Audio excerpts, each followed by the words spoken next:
How two objects that are exactly the same, one can be a work of art and the other one just a regular object. Arthur Danto has observed that the work of Andy Warhol changed the philosophical questions about art and the way we look at art. Arthur Danto was a philosopher and university professor, and his biography of Andy Warhol is written through a philosophical lens, but gives us enough details to be able to create a portrait of the artist. Whoa, Andy Warhol's one of us? The book begins with Warhol's breakthrough moment, where in 1961, the Bonwit Tellers exhibition in New York, and the work is before and after. At this moment, Warhol is more appreciated in Europe than in America. Actually, Mr. Warhol, I gotta tell you, I really love your work. Then he takes the discussion towards Warhol's most iconic works, the Campbell soup can and the Brillo box. How did Warhol come up with the idea for the soup can? After a discussion that he had with Muriel Latto, she suggested to him that he should paint things that people see on a daily basis, like a soup can.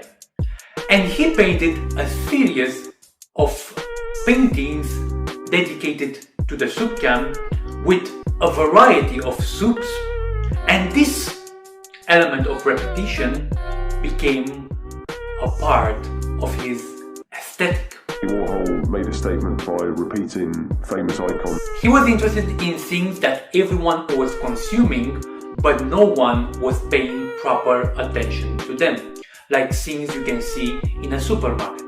That's why he was so obsessed with the shelves in shops and how things were organized there.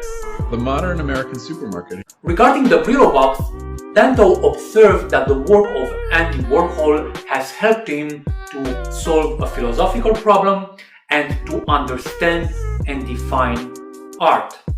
In the second part of the book, Danto talks about the factory, the place where Andy Warhol created his artworks, and a place which was used for all sorts of activities which were related or not related to artistic endeavors. I met him when I was hanging out with Andy Warhol in the 70s. He talks about his interest in the underground film culture in the 60s and how he started to make his own movies and depict people during ordinary activities. I bought a camera. That's how it started. He was even interested in becoming part of the commercial industry, but he wasn't very successful here. Was Andy Warhol a religious person? Can I just answer? Yes, you can. There are some people who believe that Andy Warhol was religious, and to support their view, they're mentioning the work The Last Supper after Leonardo da Vinci. But this work was suggested by a patron who had a gallery in Milan, where the work of Leonardo da Vinci is.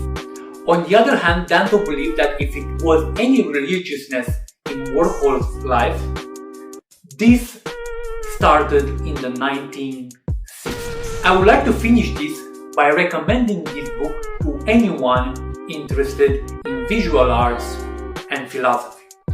You will definitely enjoy this.